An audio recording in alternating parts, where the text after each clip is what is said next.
Voilà, bonjour et bienvenue sur RLP 102.3 pour ce nouveau direct de Famille, Justice, Enfance avec un magnifique générique de début d'émission que vous avez sûrement tous reconnu. On coupera ça au montage, voilà, avec Stéphane et Famille, Justice, Enfance, votre émission sur la famille contemporaine occidentale. Aujourd'hui, nous avons monsieur Jacques Hainaut qui vient nous revoir 3 ans plus tard. Donc ce soir, c'est le club des anciens de Grand-Lebrun de Bordeaux, hein, on en profite, on fait mousser un peu notre nostalgie.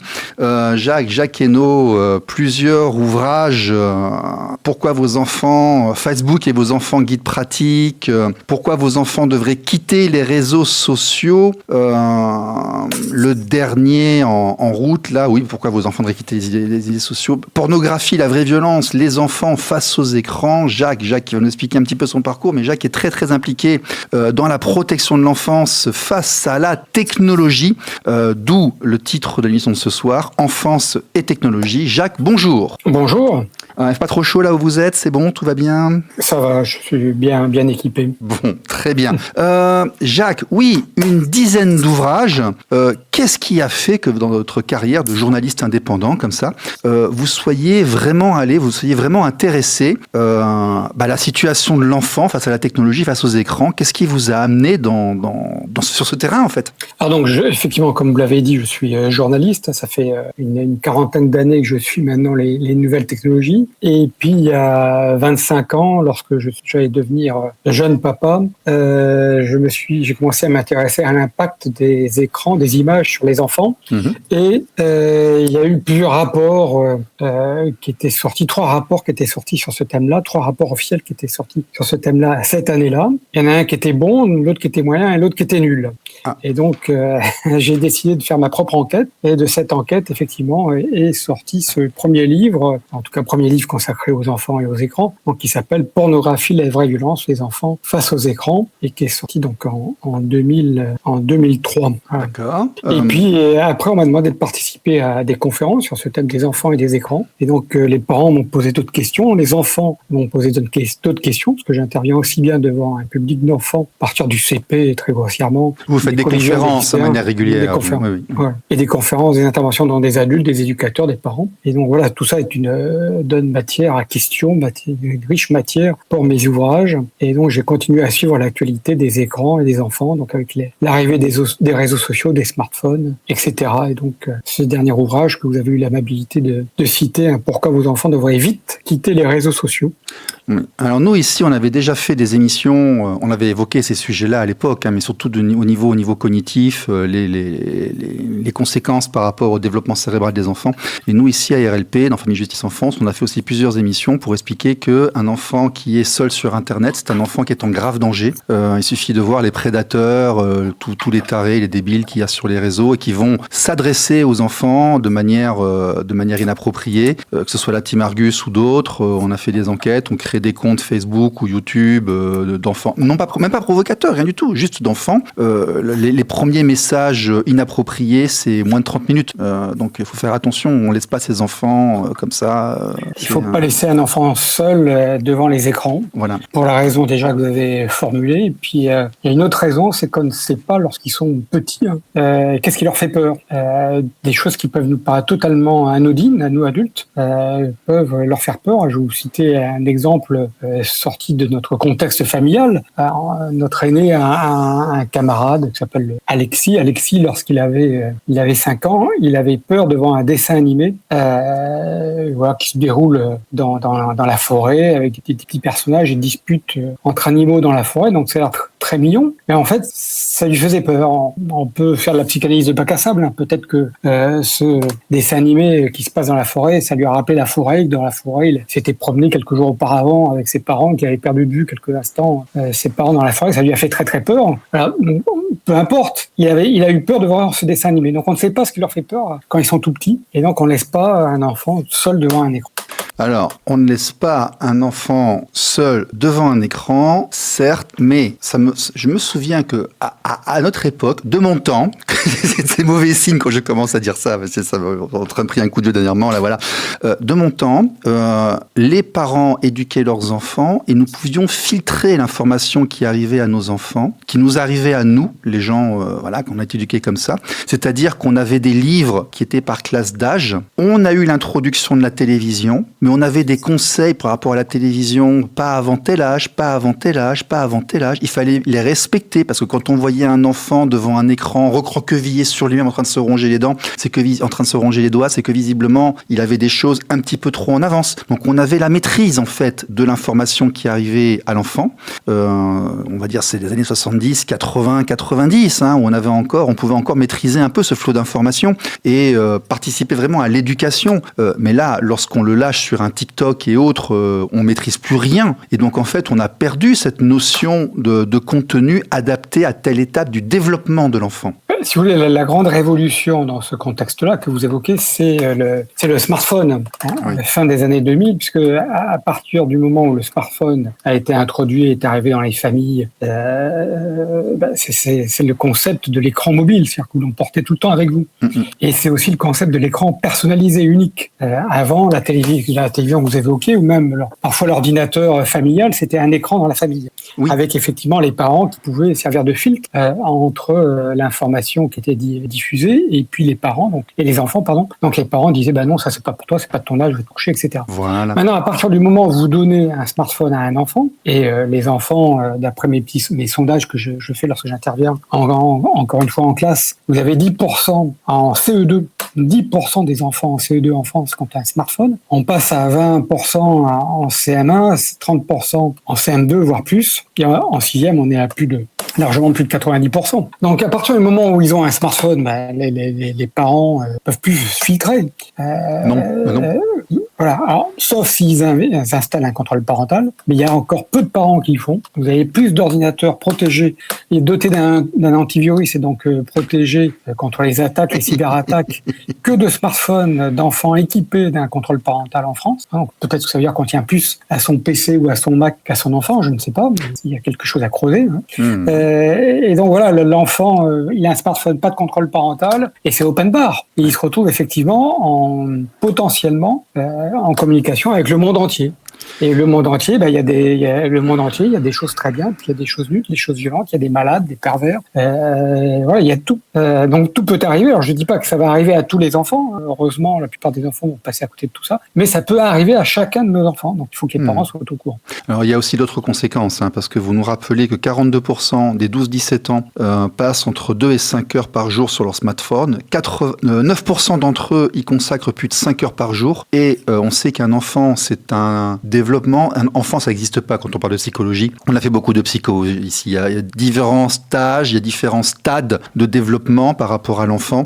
Un smartphone, les algorithmes TikTok des réseaux sociaux, ce sont des raisonnements flash de 30 secondes, 45 secondes, et ça fait après aussi les enfants qui passent trop de temps sur ces petits raisonnements segmentés ont du mal à aller lire des ouvrages, à se concentrer sur la durée, alors que très clairement, le monde dans lequel on arrive, la différence va se faire sur la capacité de concentration et la capacité de mener un projet à bien sur la durée et non plus d'avoir des raisonnements flash. Et on sait que la structure même du cerveau, la matière blanche et autres, est influencée par cette surexposition des enfants aux écrans. Je confirme. Donc ça fait 19 ans que j'interviens devant des enfants et je vois leur capacité de concentration, malheureusement, qui s'effondre d'année en année. Voilà, donc tous les enseignants que vous pourrez interroger vous le confirmeront. Les enfants ont des capacités de concentration de plus en plus faibles. Et effectivement, on pense que c'est dû à l'introduction du smartphone, aux applications que l'on peut utiliser sur ces smartphones, entre autres les réseaux sociaux. Et effectivement, les réseaux sociaux savent très bien que ce qui fonctionne, ce qui capte notre attention, ce sont les images. Donc tous les réseaux sociaux que nos enfants utilisent sont à base d'images, de vidéos. Courte. Oui, 15 secondes, 30 secondes, 1 minute maximum. Très courte. Voilà, vous avez cité TikTok, il y a bien sûr Snap, Insta, etc. qui font exactement la même chose. D'abord, pourquoi est-ce que les images nous captivent, Il faut très bien comprendre qu'une image, une vidéo, ça capte notre attention parce que ça nous raconte une histoire. Et une vidéo, c'est encore plus captivant parce que ça commence à vous raconter le début d'une histoire et donc vous avez envie de voir la fin de l'histoire. Vous allez regarder jusqu'au bout. Même si TikTok et les réseaux sociaux, ils ont plus très bien compris que 15 secondes, c'est la mémoire du poisson rouge. La capacité d'attention du poisson rouge, vous mémorisez rien, vous passez au truc suivant, vous êtes en manque. Donc c'est vraiment un truc addictif. Donc c'est quasi pervers, ces machins-là. Donc il faut bien comprendre qu'aujourd'hui, lorsqu'on donne un smartphone à l'enfant, on lui donne accès à des contenus, à des applications qui ont été conçues pour le rendre dépendant, pour être addictives. Oui. On parle là des réseaux sociaux. Il y a eu un procès aux États-Unis, à Los Angeles. Oui. Le verdict est tombé fin mars. Instagram, Meta, la maison mère d'Instagram, a été reconnue coupable pour avoir développé des outils qui rendent les enfants dépendants. Donc, ils ont été condamnés pour ça. Meta et YouTube, les deux, je crois, pour avoir développé des fonctionnalités conçues pour créer une dépendance. Parce qu'en fait, il y a de la pub, et puis c'est vraiment le processus démultiplié de créer du temps de cerveau disponible pour faire du placement de produits. On va le dire, c'est devenu ça, en fait. Oui, tout ce qu'ils veulent, c'est gagner de l'argent. Leur seule façon de gagner de l'argent, c'est de la publicité. Et pour pouvoir nous montrer le maximum de publicité, il faut qu'on y passe le maximum de temps. Et pour qu'on y passe le maximum de temps, il faut qu'on y revienne. Il faut qu'ils captent notre attention. C'est effectivement ce que vous avez appelé l'économie de l'attention, qui n'est pas nouvelle. Oui. C'est l'économie de l'attention. L'économie de l'attention est à la base de tous les médias. Sauf que là, elle est quand même dirigée de manière, sans aucun garde-fou, vers des personnes vulnérables en développement intellectuel. Voilà, là, c'est une caisse de résonance. C'est une puissance exponentielle et dont on a mis au point plein de techniques et l'outil même du smartphone, est addictif. C'est-à-dire que certains disent oui, mais les enfants ils jouent aussi aux jeux vidéo. Oui, la console de jeux vidéo, elle va pas clignoter lorsqu'on l'utilise pas pour lui dire coucou, je suis là, tu veux passer un moment avec moi. Tandis que le jeu vidéo, l'enfant est acteur, il n'est pas passif, il est acteur et sur plus de 45 secondes. Il y a quand même il y a un avantage quand même. Absolument. Le smartphone, il vous envoie des notifications pour vous rappeler qu'il existe, pour vous inciter à l'ouvrir, à aller sur telle ou telle application. Tout à fait. Alors, il y a aussi un point extrêmement intéressant. Par exemple, quand j'étais enfant, on disait, il y a une ingénie, il y a une légende urbaine comme ça. Les informaticiens sur ordinateur, ils ont des lunettes, et des intellos, c'est des binoclars. Et là, on se rend compte que au-delà de 60 minutes, chaque heure de plus passée devant un écran numérique accroît de 21% le risque de myopie. Et vous nous rappelez que 90% des Sud-Coréens et des Singapouriens âgés de 20 à 25 ans sont myopes et que chez nous sommes carrément à 40%. Donc on a parlé du développement psychologique de l'enfant, on a parlé du danger social de l'enfant, maintenant on est carrément au danger physique par rapport à la myopie, aux lunettes, on lui fait du mal quelque part. Alors, sur les problèmes physiques, il y a la myopie, il faudrait parler aussi de la sédentarité. Ouais. Commençons par la myopie. Donc effectivement, il y a toujours eu le syndrome du lunetteux au fond de la classe qui lisait trop de livres, de Mathéo qui lisait des livres. Donc on sait qu'effectivement, être prêt, lire de près un livre papier ou un écran, c'est pas très bon pour le développement des yeux parce que les yeux, ils ont besoin de faire des allers-retours entre le très près, le c'est très un long, point etc. fixe et l'œil a besoin d'aller loin, revenir. Autrement, il y a des problèmes de focus. Il y a aussi des conditions génétiques. Si vous avez des parents myopes, vous avez plus de chances vous-même de devenir myope. Ah, mais nous modifions notre ADN en temps réel, donc lorsque nous nous reproduisons, nous transmettons ce que nous sommes devenus quelque part. Donc oui. Ouais, alors, et autre point, donc pourquoi est-ce que ça commence cette épidémie entre guillemets de myopie? Pourquoi est-ce qu'elle a commencé en Asie? Parce qu'il y a une très forte pression scolaire sur les enfants parce qu'ils réussissent à l'école dans ces pays. Donc ils passent énormément de temps sur des livres. Ils ont des cours, ils sont à l'école, ils ont des cours de rattrapage le soir, des cours particuliers. Enfin, c'est toute une industrie qui s'est développée là-bas. Et donc ils passent énormément de temps en fait aussi enfermés. Et le fait d'être enfermé, ça veut dire que vous n'êtes pas exposé exposés à la lumière naturelle du soleil. Alors, on ne va pas rentrer dans les détails. Non, mais ultraviolet, vitamine D, etc. Quand ton enfant se développe... Tous les spécialistes de la vision que j'ai interviewés ont bien expliqué que le fait de ne pas être exposé à la lumière du soleil, c'est pas bon pour les yeux, pour le développement de l'œil pour les enfants. On envoie jouer un enfant dehors au foot ou courir, c'est le meilleur, c'est bien mieux qu'un médicament, ça c'est clair et net. Alors, par exemple, c'est pour ça que les petits Australiens, qui passent autant de temps que les Asiatiques ou les Européens devant les écrans, par contre, ils font beaucoup de sport, passent beaucoup de temps dehors. Il n'y a pas cette épidémie de myopie pour l'instant en Australie. Autre facteur qui est très important, c'est que plus vous passez de temps sur les écrans, donc vous avez rappelé les chiffres assez conséquents quand même, une majorité d'enfants qui passent 4-5 heures sur les écrans, 9% d'entre eux qui passent plus de 5 heures par jour, alors qu'ils ont cours. Donc ça veut dire que si dans une journée, il n'y a que 24 heures. 24 heures, normalement, quand on est adolescent, il faut dormir 10 heures. Il reste 14 heures. Ils passent en moyenne 8 heures par jour dans leur établissement scolaire. Ouais. Il reste 4 heures. Où reste le jeu, la nature, les parents, la famille, les amis. Il reste 6 heures. Ouais. Il reste 6 heures. 14 moins 8, 6. Sur ces 6, il faut quand même enlever 1 heure de devoir. 1 heure pour s'alimenter. L'IA est en train de les enlever. On en parlera après, mais avec cette heure-là est en train de disparaître à cause de l'IA. Là, voilà. Il reste 4 heures. Et certains ont des activités extrascolaires, sport, etc. Mettons qu'il reste 3 heures, 2 heures, il y a des temps de transport. Il reste maximum 2 heures par jour à consacrer aux réseaux sociaux. Donc si vous avez des enfants qui passent 5 heures, ça veut dire que, en général, ils font pas leurs devoirs, et 2, ils dorment moins longtemps que ce qu'ils ont besoin. Donc ils arrivent fatigués. Et d'abord, là aussi, le sommeil, avoir un bon sommeil, c'est important pour l'œil, pour le développement de l'œil. Et puis, bien sûr, ça rejoue sur la concentration. Bien sûr. Si vous arrivez fatigué le lendemain matin en cours, vous pouvez pas vous concentrer. Et donc, ça veut dire aussi que s'ils peuvent pas se concentrer, ils peuvent pas commencer à comprendre le cours, ils peuvent pas commencer à l'apprendre. Et donc, paradoxalement, par rapport aux bons élèves, ils vont avoir encore plus de trucs. Les bons élèves, un des secrets des bons élèves, c'est de rester concentré le plus longtemps possible pour comprendre et apprendre et assimiler le cours. Donc voilà, tout ça, ça s'entremêle. Oui, bien sûr, bien sûr. Il y a un intérêt à emmener nos enfants au sport 2 à 3 fois par semaine. C'est pas du harcèlement. Et après, ils dorment mieux. Puis après, tout se passe beaucoup mieux. Il y a un intérêt à faire ça, oui, bien sûr. Alors, avant qu'on parle de l'IA, je voudrais quand même qu'on ait aussi autre chose. La technologie, c'est pas que des choses négatives. Les évolutions modernes, ce ne sont pas que des handicaps, des agressions pour nos enfants. De toute façon, vu le monde dans lequel on est, il faut aussi qu'on les prépare à utiliser l'outil technologique, l'IA et autres. Autrement, ils ne pourront pas s'adapter au monde et puis ils n'auront pas des positions sociales intéressantes. Comment fait-on quand on a décrit tous ces dangers, disons qu'on leur fait du mal, qu'on les met en danger, qu'on les rend myopes, que ça peut les rendre à moitié idiots et tout. Comment on fait pour préparer nos enfants, en fait, au bon côté de la technologie, de la modernité? Comment on fait? Alors, d'abord, un petit bémol par rapport à ce que vous avez dit. Oui. Je suis pas là, on n'est pas là pour diaboliser les nouvelles technologies. Non, justement. À les utiliser pour notre travail, on est les premiers à les utiliser ce soir. Et ça va pas s'arranger. Voilà. Oui. Pour diffuser en direct notre entretien sur YouTube. Ça, c'est génial. Vous voyez, on peut parler à des gens on n'est pas, il y a 40 ans, on pouvait pas faire ça. Donc, c'est très bien tout ça. J'ai une partie de ma famille qui est dans la Silicon Valley. Bah oui.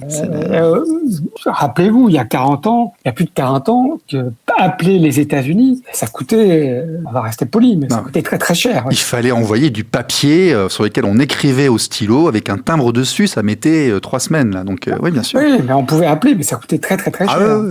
C'était l'époque de France Télécom, des PTT même peut-être, et ils s'en mettaient plein les poches avec les appels vers les États-Unis. Aujourd'hui, vous prenez WhatsApp, vous avez une visio, je suis en visio avec ma famille quand je veux aux États-Unis, et c'est gratos, c'est gratuit.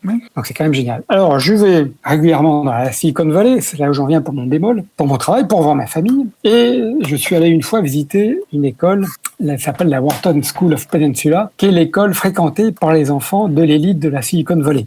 Pourquoi? Parce que cette école, elle est à Los Altos. Los Altos, comme son nom l'indique, ça veut dire en espagnol les collines, et c'est un des plus beaux endroits de la Silicon Valley. Donc, des collines magnifiques, des arbres, des fleurs, vraiment c'est magnifique, avec les plus belles maisons pratiquement de la Silicon Valley. Donc c'est là où habitent les patrons de la Silicon Valley. Et en bas de cette colline, il y a d'abord l'autoroute, la 101, pas la 101, la 85, enfin l'autoroute, une des deux autoroutes qui permet de remonter la Silicon Valley et d'aller vers Palo Alto, etc., tous les sièges sociaux de la Silicon Valley. Et puis il y a une école qui est juste là, pratiquement à l'entrée de cette autoroute.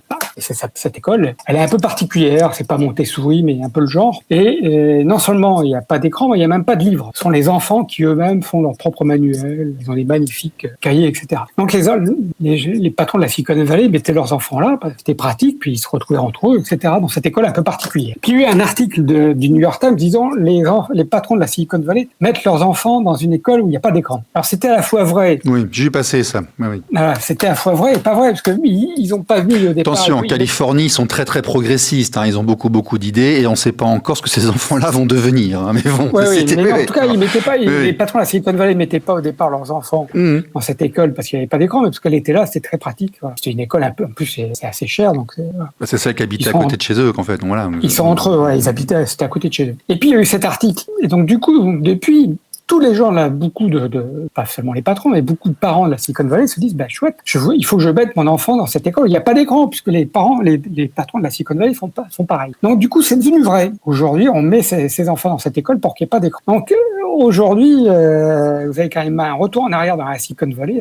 Beaucoup de gens font attention à pas mettre trop leurs enfants dans les écrans, et ils savent très bien que ça risque de les enfermer dans tous ces problèmes d'addiction, de sommeil, de myopie que nous avons évoqué. De réduction, de concentration, voilà. De profondeur de raisonnement. Mais ils savent aussi que quand même, c'est pas si compliqué que ça non plus à utiliser. Voilà, c'est là où je voulais en venir en fait, c'est une question de dosage. On n'a pas non plus besoin d'apprendre à nos enfants de 12, 14, 15 ans à savoir maîtriser un montage sur YouTube etc.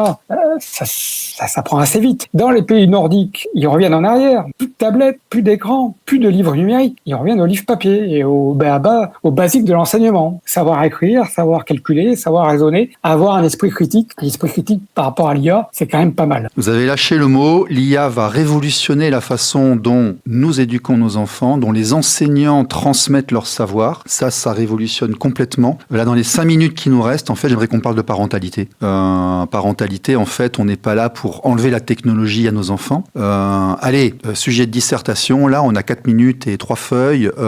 Éduquer, après tout, est-ce que ce n'est pas accompagner l'enfant à s'accaparer, à s'approprier les outils de manière mesurée, modérée, progressive? Oui, mais les premières choses à acquérir, quand même, de savoir lire et écrire. Vous avez, je n'ai plus le chiffre en tête, mais une proportion importante d'enfants qui arrivent en 6e sans maîtriser correctement l'écriture et le calcul. On a une baisse de niveau en France, c'est hallucinant. Et la lecture. Ouais. Voilà. Donc, il y a un phénomène, il y a tout un processus de rattrapage, de mise à niveau en 6e. Voilà.